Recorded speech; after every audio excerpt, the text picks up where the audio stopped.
Welcome into Locked On Knicks. Alex Wolf here, going solo today to break down the Knicks 112-99 loss to the Atlanta Hawks. The Knicks led by 23 points in this one, wind up losing by 13. So you know what that means. It's time for me to complain about Tom Thibodeau again next on Locked On Knicks. You are Locked On Knicks, your daily New York Knicks podcast, part of the Locked On Podcast Network. Your team every day.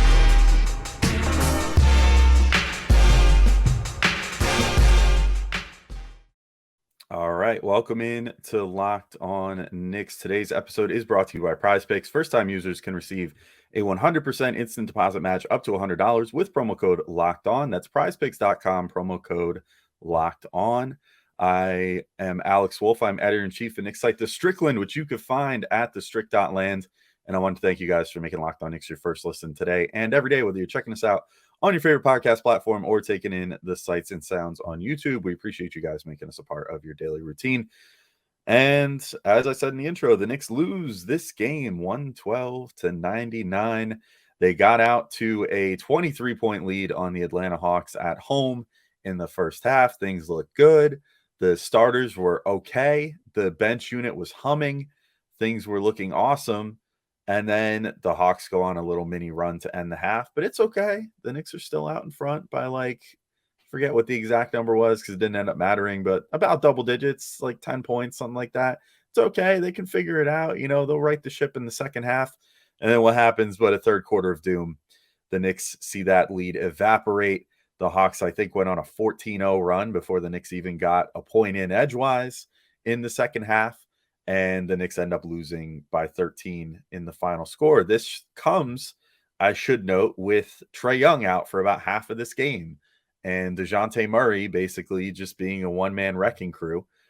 He wound up putting up, I think, 30-something points on the Knicks. I don't even have his stat line in front of me, mostly because it's not super important, if I'm being honest. He crushed them. That's all that really matters. On both ends, he was a terror. The Hawks, the big thing was they switched to zone in the second half. And as Tibbs has proved in the past, he's not very good at adjusting. And that was kind of one of the main things that really crushed the Knicks. Like, they had no new wrinkles to add after timeouts. They just were completely vexed by this zone and could not figure out how to attack it. And it's like, stop me if you've heard this story before. Sometimes it just feels like Gavin and I have talked early on in the season about how it seemed like Tibbs was maybe taking a little baby step forward, but it's like he takes a baby step forward and then a lot of times takes a big step back. And that's what this game felt like. This felt like a huge step back. Any positive progress that had been made early on in this year so far just kind of flew out the window in that second half. Like, the sad part too is that the Knicks won the first quarter pretty handily. They won the fourth quarter by a few points. They only were outscored by 3 in the second quarter. Like, things were looking pretty good, but then they lost the third quarter 32-10. I mean, that's just pitiful. Like, there's no excuse in the NBA for getting that worked in a quarter, other than if your team is just coming in completely unprepared. And this was just kind of like the latest edition of Nate McMillan, coaching circles around Tibbs. The Knicks it's going to start becoming the playbook again. Like, I can almost guarantee it after this game that we're going to start seeing zone thrown at the Knicks a lot more because Nate McMillan remembered, oh yeah, the Knicks can't play against the zone. They're just completely flummoxed as to how to use their offense when you're not playing defense like they play defense, because the Knicks are just so used to, I don't know if that's all they practice in practice is like, okay, we're just going to play against teams that basically play drop like we do. That's not the case. Other teams in the NBA play different defenses. Sometimes you're going to play switch heavy teams. Sometimes you're going to play a drop team like the Knicks. Sometimes you're going to run into a team that's going to say, hey, we're down by double digits. Let's try zone and see if this works. And that's because the Hawks practice that. And the Knicks clearly don't practice to play against that. The Knicks definitely don't practice to ever play any defense other than drop. And that's just kind of part of the problem with Tibbs is that he's so married to these philosophies that he has that it seems like he can't even bring himself to think that other teams might throw something different at the Knicks. And they're just, if it deviates from what he watched on the film 700 times or however many times that, he says he watches film, then he has zero capacity for making in-game adjustments to these things. And the best NBA coaches make in-game adjustments. Like Tibbs, I think, has done a good job of developing a pretty decent defensive scheme and has done a good job of overall setting the Knicks up for success on defense, but he's just done a terrible job of ever adjusting to anything since he's been coach of the Knicks. And that includes after timeout plays. That includes, if teams throw new wrinkles in on defense, if teams start throwing different looks at them on offense, the Knicks seem to have a really hard time of adjusting. We see this all the time with once teams decide, okay, they're playing drop all the time, let's just start spamming pick and pop. That happened the other day against the Cavs. It happened in the preseason with Andrew Nembhard and Goga on the Pacers, guys who are like fringe NBA rotation players.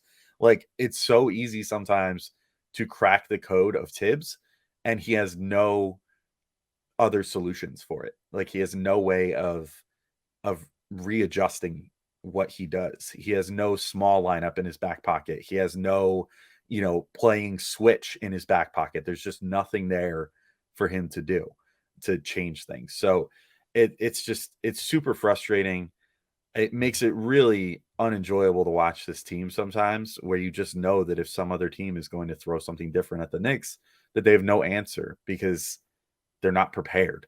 And for a coach that preaches preparedness as much as Tibbs does, that's kind of unacceptable. And I do think that they come prepared for whatever the default setting is for any given team, but they have no game plan for if the default setting is breached at all. Now, speaking of default settings, I also want to talk about two positional, I don't know if I necessarily want to call them battles, but two positional conundrums on the Knicks right now. That's the shooting guard spot and the power forward and center spot in just a second. But first, I just got to let you guys know about PrizePicks. PrizePicks is daily fantasy like you've never played it before. It is a really fun game. It's literally just you versus the computer. For example, on any given night, you could take Luka Doncic to score more than 26.5 points, LeBron James to have more than 7.5 rebounds, Kevin Durant to have less than 6.5 assists, and Steph Curry to have more than 3.5 3-pointers made. Or you can even do mixed sport entries. So you could do like Saquon Barkley over 85 rushing yards or whatever they set the line at. It's all just you versus lines, and none of the stuff that comes with daily fantasy on some of those other sites where you have to pick lineups. And then there's always people that have an algorithm and a spreadsheet that are things they're paying for, tools to tell them how to bet and how to pick their lineups, and then subsequently placing like 8,000 entries to stack the pool and make it so your one little $20 entry has no chance of winning, especially when you don't have all the tools they do. No, none of that. You're not going head to head against other people. It's literally just you versus numbers with PrizePicks. You pick 2 to 5 players, and if they score more or less than their PrizePicks projection, you can win up to 10 times your money on any entry. They also offer projections on any sport that you watch. And ready for the long list? NBA, NFL, MLB, NHL, PGA, college football, men's college basketball, women's college basketball, soccer, WNBA, esports, NASCAR, tennis, MMA, boxing, disc golf, Euro basketball, cricket, and somehow even more sports than that. Entries can be made in 60 seconds or less. It really is that easy. And they offer safe and fast withdrawals, and they're currently operational in over 30 states and Canada. So you could download the PrizePicks app or go to prizepicks.com to sign up today and play daily fantasy sports. First-time users can receive a 100% instant deposit match up to $100 with promo code Locked On. If you deposit $100, PrizePicks will give you $100. If you deposit $50, PrizePicks will give you $50. Don't forget to enter promo code Locked On at sign up for an instant deposit match up to $100. All right, and I'm back talking Knicks here. And as I said, I want to talk about some of these position battles. And the first one I want to talk about is Quentin Grimes or Immanuel Quickley versus Evan Fournier in the starting shooting guard spot. So we saw the return of Quentin Grimes finally in this game. However, it was for just like a couple minutes of garbage time at the very end of the game after the Knicks have been getting torched all game by DeJounte Murray. I'm glad that I waited a little bit today to record this because there's a quote from practice from Zach Brazilier of the New York Post. And he said, Quentin Grimes practiced fully today and says he has been pain-free for over a week. Tom Thibodeau says he will still be, quote, situational tomorrow. So if Grimes is pain-free, if he's practicing well, why was he not playing more? And he just gets the couple minutes of garbage time. I think rusty or not, the team was bleeding points out there in the second half thanks to two things. One, not being able to bust the zone, which I alluded to before. And two, nobody being able to check DeJounte Murray on the other end, who was just going absolutely insane. Again, without Trae Young for like almost half this game, and Trae overall just did not have a great game, but DeJounte just went completely bonkers. So Grimes could have potentially solved both those problems in one fell swoop if he's doing well. And this is a guy that Tibbs allegedly loves. So why, is Tibbs stubbornly sticking to his rotation that's been the rotation for the first number of games when Grimes is apparently healthy is beyond me. Grimes should always have been part of this equation if he's healthy. And he seemed to get around okay in those minutes that he had. He said he's pain-free now. So I don't know. There's like twofold.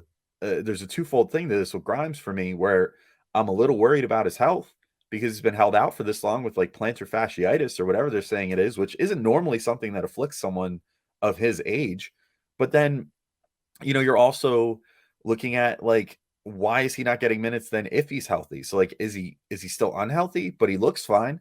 So why isn't he getting minutes then? That's worrisome to me because I would think that the second that he's healthy, you want to get him out there, especially if your team's getting worked. Like, what do you have to lose? Why did he not play like the whole fourth quarter or like the better part of it at least, I don't understand what the rationale was with not putting him in there for more because he's not going to work the rust off in practice. Like, he's going to have to get game action at some point.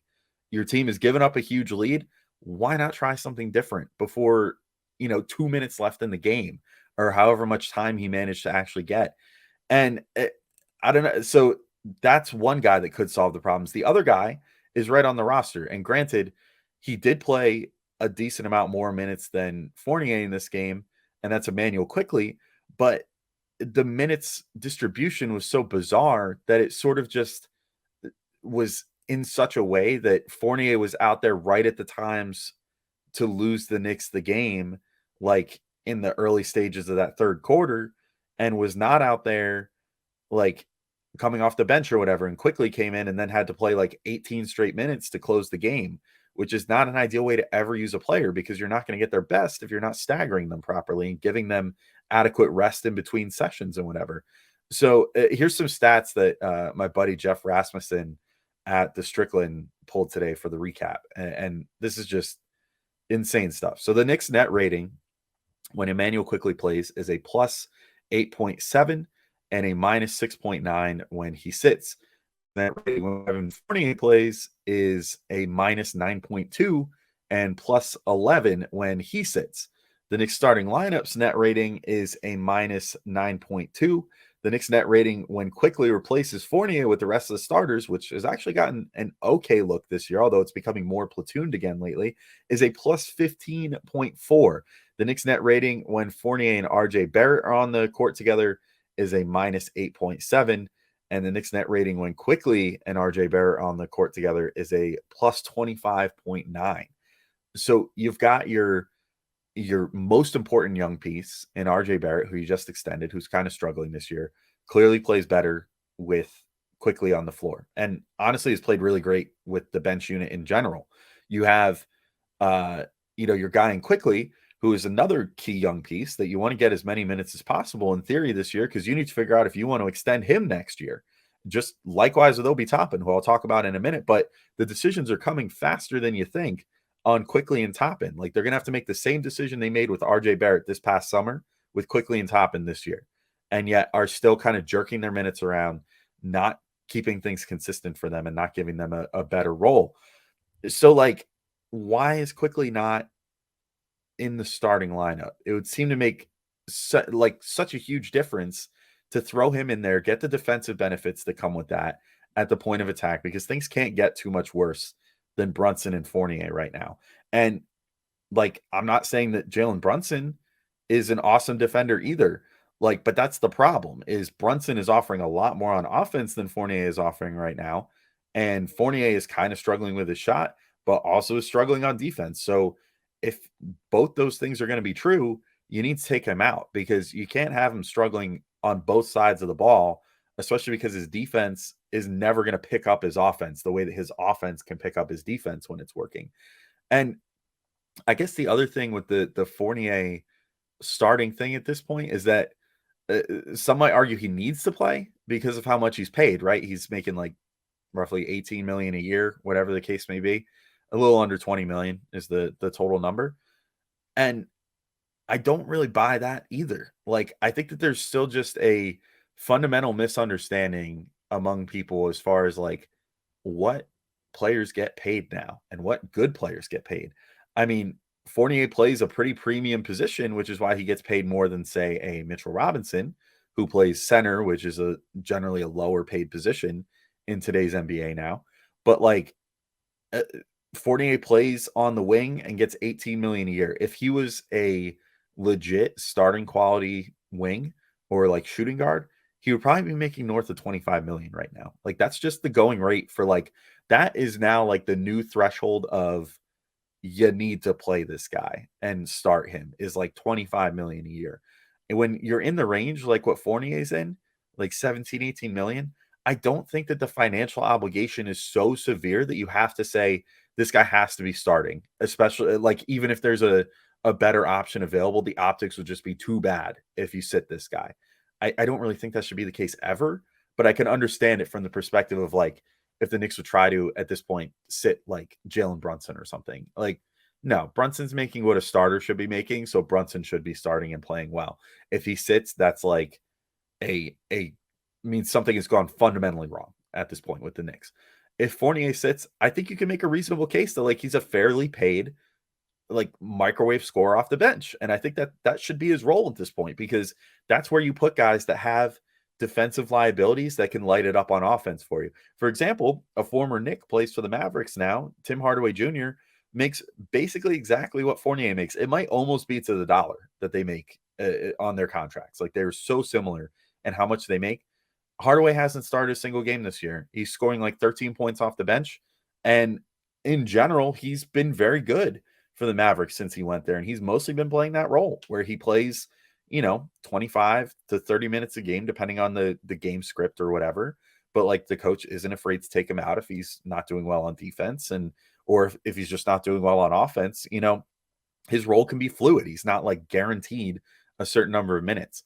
With Fournier, it's starting to almost feel like the Elfrid Payton situation or the Kemba Walker situation or the Alec Burks situation where it feels like they're promised something as far as a starting role. And that's dictating the fact that he's still starting more so than his play. Because the numbers, if Tibbs is into the numbers, as he says, like, then he should be able to read these numbers and say, okay, yeah, this is not working. Like, and the eye test backs it up. Like Fournier's getting cooked all the time. Can't afford to sit Brunson because he's a very key part of what we're doing on offense right now. So the logical move is sit Fournier, get a better defensive replacement in there, and maybe even someone that is shooting a little more consistently right now, or at least producing offense for himself and the team more consistently, which would be Quickley right now. Or maybe could be Grimes in like a week or tomorrow, like literally against the Sixers. Like I don't understand what the reluctancy is to make a move other than Tibbs being stubborn. And that's sort of just always the theme with him is he's very stubborn. He doesn't like to make changes and he doesn't like to deviate at all from what his plan is. So speaking of that, there's another topic I got to get into. I feel like I'm beating a dead horse here, which is Obi Toppin and Julius Randle and how they should be playing together and how that's a really good idea. And it would allow them to play like two guys that have the potential to be their best player on any given night together for a little bit and at least make sure that both of them get like, I don't know, 20 minutes a game for Obi, something like that. So I want to get into that in just a second here.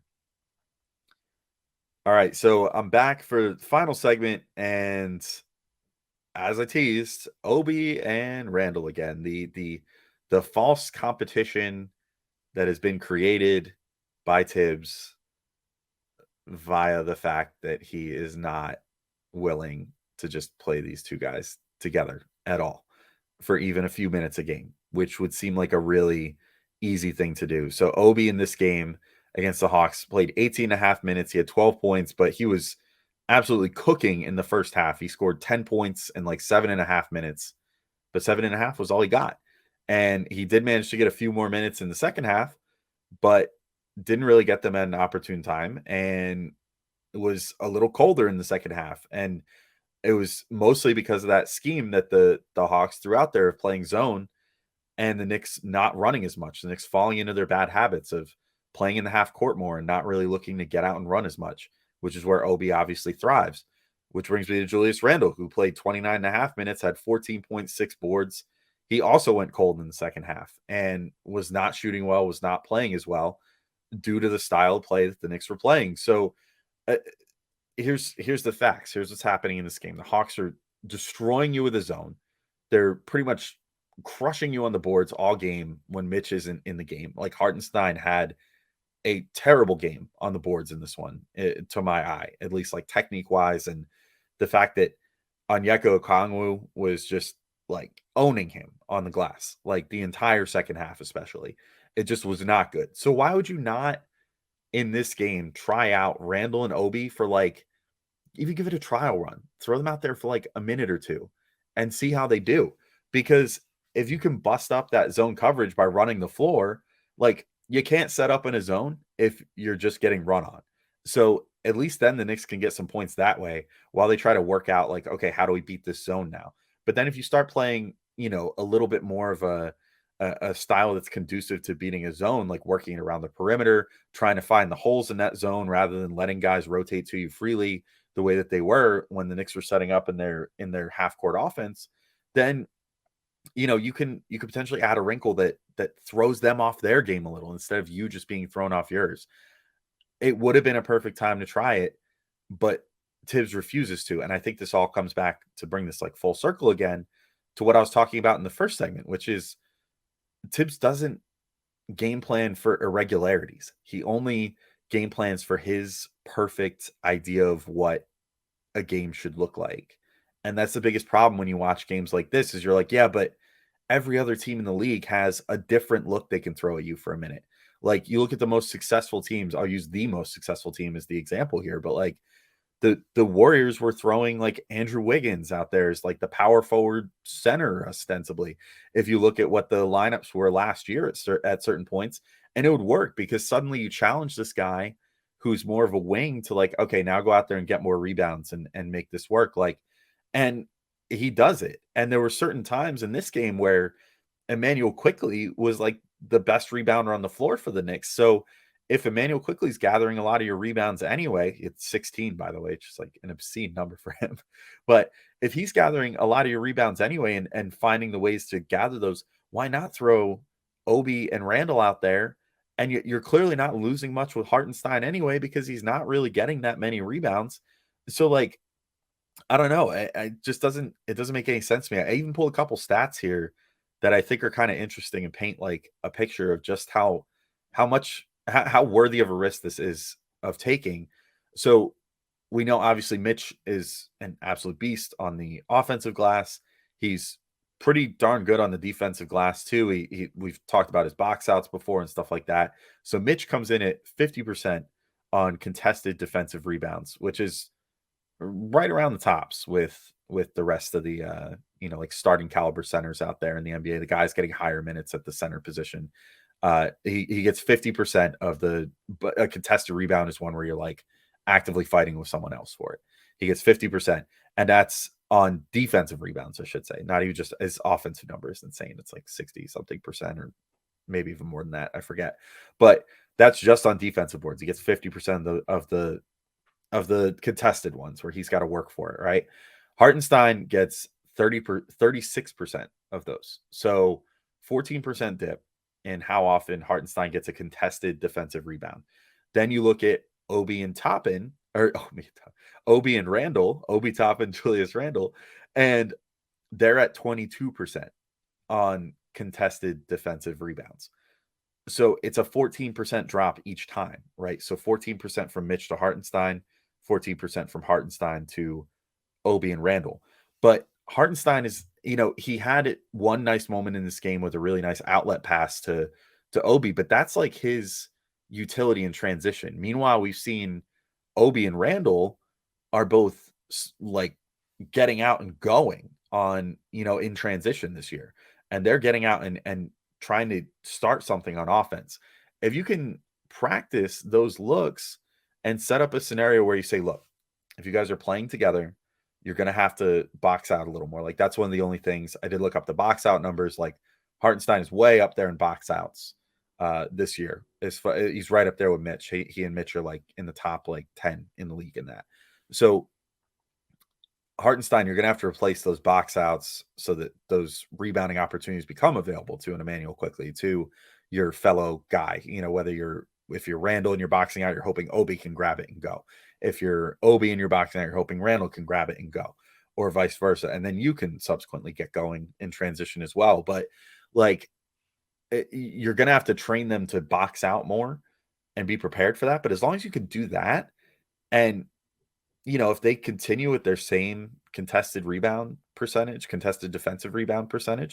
and can still like manage to get more boards, and if they started actively boxing out more, understanding the situation, that number would go up, I think. Then you've got this situation where they can start a potent transition offense and have, a squad out there that's a little more versatile on the offensive end too, even in half court sets where, I think that Randle and Obi can cut better than say a Hartenstein would. And in a zone, Hartenstein's style is not as valuable, right? Where yes, he can stretch the floor a bit with the 3-point shooting, which like we saw him make a 3 in this game, but a lot of what he does is passing out of the high post and stuff like that. And if you're going to have him doing that, a zone is not a great look to try that against, because you're always going to have a guy camped in the middle there whose job it is to kind of like dart around and meet anybody that comes into the post. So you got to play a more perimeter style game and start burning them with 3-pointers and stuff. I think that you're better equipped to do that if you have Obi and Randle out there, who also are better at like pick and roll, and especially Obi is better at getting up there, setting a screen and getting inside, which could then potentially, draw that middle defender out a little bit to one direction or another. It makes too much sense to try them. I don't understand why Tibbs doesn't. But these are the things, these are why I still, going into the season, was lukewarm on Tibbs. And even with some of the improvements that we saw in the first few games, I still was like, yeah, but we got to see how he does when adversity hits, and, see if and it's the same thing with Randle. I think Randle's largely been doing okay. I don't think this is his best game. But in general, Randle, I think, has done a better job of exercising the demons of last year than Tibbs has so far this year. And Tibbs is very rapidly slipping into the same tendencies where there's something that's clearly not working, and he is just completely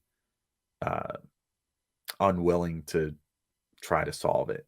So I don't know. That's it though. I think that's all I got to talk about. Like I can't believe I even went this long talking about this game, because it was a terrible watch. It was not fun. I did not have a great time watching this one, and I'm sure that none of you did either. So anyway, we'll be we'll be back to talk about the next game against Philly. Perhaps we'll have another podcast in the middle there somewhere. But until next time, thank you all for listening, and I will talk to you guys all soon. Peace out.